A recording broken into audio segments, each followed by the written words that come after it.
All right, this is going to be a lot of fun talking some golf with pro golfer Jason Kokrak from the PGA Tour. Great to have him with us here in Cleveland. Jason, listen, really appreciate the time. I know it's a busy week for you.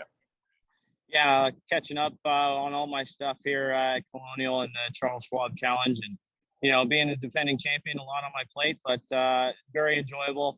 Kind of weird seeing my face on all the billboards and different things all around town. So it's been fun, and I finally got to try on that jacket. Yeah, exactly. We're going to get into all that. Absolutely. I do want to start with this, Jason. You have this new partnership with Planet Fitness. Tell us a little bit about, what went into this, how you chose them as a partner, with, how you chose to partner with a leading fitness brand. Just wanted to, have my overall health be a little bit better. And, I met this guy, sorry about this cart, but I met a friend of mine, my cousin Jimmy, his teammate on his college football team was big into the Planet Fitness, and we met up one night. He's like, I want to do something. I was like, all right, well, I'm trying to be a little healthier, and let's work out a deal. And it pretty much went over as smooth as possible. So it was it's been a great partnership so far, and I've been trying to lose weight, but it's hard. Yeah, listen, I totally understand that. And something that we saw, Planet Fitness is helping teens right here in Cleveland with its high school summer pass program until the end of August.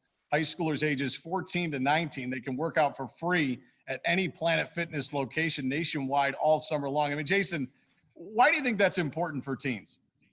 I mean, it gives you a routine. It gives you, structure to, everyday life. And, too often you see, teens and, getting into different things that they shouldn't be doing. And I think anytime you can have a little bit of structure in your life and, stick to something and be accountable, you'll be better off in the long run. Jason, it's cool being able to get a chance to talk to you, because I know people here in Northeast Ohio feel like you're one of us, right? I mean, Warren JFK High School, you live in Hudson, you're kind of one of us, went to college at Xavier down in Cincinnati. Do you feel that support from this area, from people when you're back in town, when you're in Hudson and things like that? Do people, get out? Are people supporting you? Absolutely. I mean, I lived in Charlotte, North Carolina for about 10 years. And then when my wife and we had our second son, we decided to move back to Ohio to be closer to family and, be in the Midwest. And it's just kind of one of those places. It's a great place to grow up.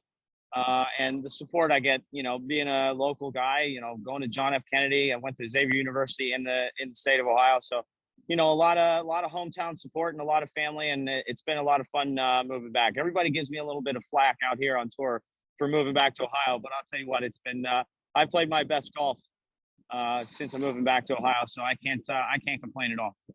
Yeah, I mean, I know for me, being born and raised here, you don't see many golfers from Ohio. I think of Ryan Armour, maybe Ben Curtis, who won a British Open back in 2002 at Royal St. George's. But I remember when he did that, it was like the area really rallied behind him. I mean, from when you won last year at Colonial, I know you've had a couple other wins on the PGA Tour. Have you felt the love from this area? Oh, no question. I mean, anytime, it's kind of weird for me, being a normal guy. I go home and I go to the grocery store, and people starting to recognize me, out and about, especially without the hat on. I'm not wearing a hat all the time. So out and about, and people coming up to me, asking me for pictures and whatnot. It's just, it's kind of surreal, being a local guy. And it's just, it's fun to have that hometown support. You're back at Colonial this week. That's a heck of a jacket you won last year. It's not quite green jacket. There's a little bit of a different pattern to it. No. But I remember you held off Jordan Spieth there during that tournament. Just what do you remember from that? And what type of how different is it this year, kind of, being the defending champ? Being the defending champ's kind of tough because you got to do media day. You're asking, for all sorts of different stuff all throughout the week. But being a defending champion is amazing. But we still got to get down to business and try to do it again this year. But beating Jordan Spieth, beating the Texas's golden boy himself, kind of around his home track was pretty special. Didn't have my best stuff, but neither did he. But it it was kind of one of those things. It was a hostile environment, a lot of, a lot of things being thrown out there, a lot of things being said, but you got to just kind of stick to your guns and do what you know how to do. I know how to play golf. So I tried to just keep my head down and stick to my routine and, not let any of that stuff bother me. I don't know if you'll be able to answer this, but can you put into words how difficult it is to win on the PGA Tour? I mean, I look at last week, right, at the PGA Championship. Scotty Scheffler, number 1 in the world, doesn't make the cut, right? John Rahm, number 2 in the world, barely makes the cut. Morikawa, number 3 in the world, really a non-factor. I mean, can you just put into words how difficult it is to win a PGA tournament? I don't know if I'm going to say this the right way, but I spent 10 plus years on the PGA Tour and I never won.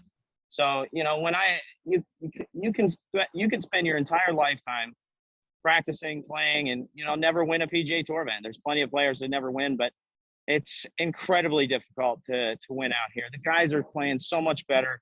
The level of athlete is off the charts. I mean, these guys are getting younger and younger. I think when I got out on tour, the median age on the PGA Tour was, maybe 33, 34 years old. And now I'm 37. And I think the median age now on the PGA Tour is about 24 or 5. So, the kids are getting younger and better all the time. And, it's an amazing thing to call myself, a PGA Tour winner. Yeah, I was going to say to you, you're not old. You just turned 37, but you also weren't born in 1998. I mean, for you, I mean, was there something that clicked? I mean, people would almost view you as a late bloomer. I mean, what's gone into this as you've gotten older? Well, I think it's the combination of the team I got around me. I'm happy as hell with my home life. I hired my caddy David Robinson about 5 years ago. I got my swing coach Drew Steckel, my agent Kevin Canning. I got a close knit group of friends at home, and everybody's very supportive. But I got to give a lot of credit to my caddy D Rob, kind of helping me with the green reading. Drew Steckel's keeping my swing where it needs to be, and it's just kind of a combination of being happy at home and making my life on the road a little bit easier. All right, last couple of things for you, Jason, and we appreciate the time here in Cleveland. Sure, no problem. We're the NBC affiliate here in Cleveland, so we are the home of the U.S. Open and the British Open. So I got to ask you these: U.S. Open, just first thing that comes to mind for you when you think U.S. Open, especially with it going to be at Brookline.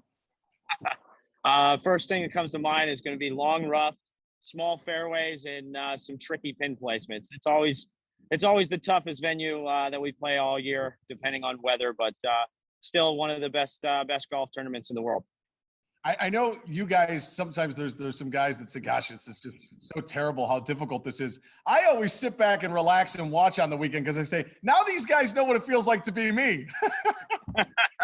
Yeah, I will say that it's sometimes fun to see us struggle, but I think the USGA likes to see us struggle more than we really want to. I mean, it's still got to be fair. I mean, you have to kind of tiptoe that border, but every once in a while playing a golf course that's extra tough is sometimes fun. I respect it. All right, how about the British Open? It'll be at St. Andrews. Thoughts on that? Can't wait. The 150th anniversary of St. Andrews. Never played St. Andrews before, so really looking forward to a great week there too. It's going to be a special one. Playing the Scottish Open right before that too. So the British Open is one of the best places, and the home of golf over there at St. Andrews. So I'm looking forward to both those events coming up soon. In a couple of weeks, big tournament here in Ohio, in Columbus, at Memorial, at Muirfield Village Golf Club. A lot of people say, Jason, that's the nicest course in Ohio. What do you think of when you think about that track? Jack's place is unbelievable. It's such a great venue.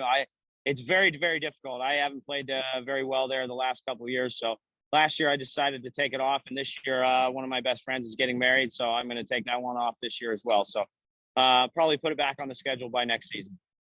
All right, two things for you. You live in Hudson. You call Northeast Ohio home. Are you a big Browns fan? Do you like the Cavs? Oh, yeah. Where are you at on this? Browns, Indians, Cavs till I die.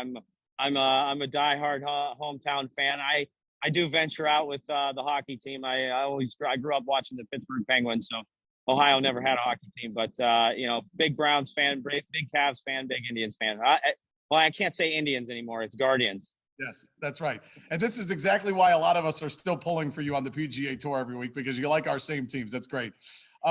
Last thing for you, there's been a lot, there's obviously a lot of talk about the Live Golf Invitational Series. It seems like, Jason, people either hate this idea or people are really open to it. Where do you fall with all this?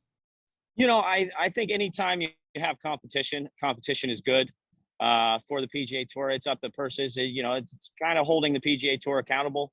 I was over there for the Saudi International, treated with the utmost respect, and I've got respect for both tours. Anytime you're gonna give a guy like me another chance to play for some more money, I'm open to it. So I'm not really I'm not on one side or the other. I think it's good for the game. I think as I said, competition is good. All right, last thing for you. I have to run an idea by you that actually was brought to me by a guy who's not a big golf fan. He's our sports producer, David Kinder. He said, Nick, what do you think about this idea? You take the winner from all the majors, okay? You take all the calendar year. So you take the Masters, the PGA Championship, the US Open, and the British Open winner. You take all four of them, you put them together at the end of the year, maybe right before football starts, end of August. Yeah. Those four play a foursome, 18 holes, winner take all, 20 million. You think guys would be receptive to that? I would think so. I think you should have more than four. You should probably have, a couple more players in that field. But it's an awesome idea. It's a made for TV event.